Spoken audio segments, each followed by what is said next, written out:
ऋषि कपूर जी का नहीं रहना निश्चित रूप से एक बॉलीवुड के एक युग का अंत है।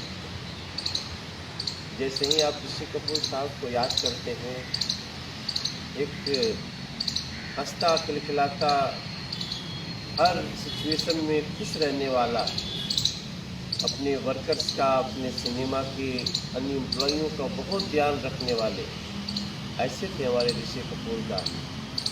और वो कपूर फैमिली की बहुत बड़ी हस्ताक्षर रहे।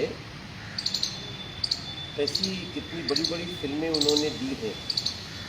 लोगों को बॉबी याद आएगी, लोगों को प्रेम रोग याद आएगा, और लोगों को चांदनी फिल्म, और अभी अभी उन्होंने 102 नॉट आउट अमिताभ बच्चन जी के साथ किया था। मैं समझता हूँ कि ऋषि कपूर दा कभी भी हमारे बीच से जा नहीं सकते। उनकी इतनी यादें हैं। ठीक है, उनका स्थूल शरीर हमारे बीच नहीं रहा। हम सब ईश्वर से प्रार्थना करते हैं उन्हें अपने चरणों में स्थान दे।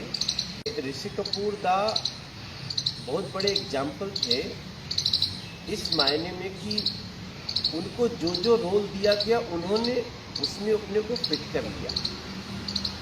ये कला बहुत लोगों में नहीं होती है।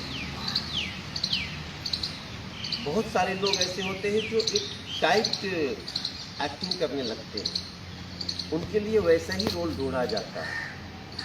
लेकिन आज जब ऋषि कपूर जैसे एक महान अभिनेता का उनके स्थूल शरीर का अंत हुआ है, तो हमें ये मानना पड़ेगा कि ऋषि कपूर दा को जो रोल दिया गया, चाहे वो एक यंग बॉय का हो या फिर बहुत ही किसी प्रौढ़ कैरेक्टर को प्ले करना हो, और चाहे उनके सामने कितना भी बड़ा बड़ा अभिनेता आए हो, अभिनेत्री आई हो, उन्होंने अपनी छाप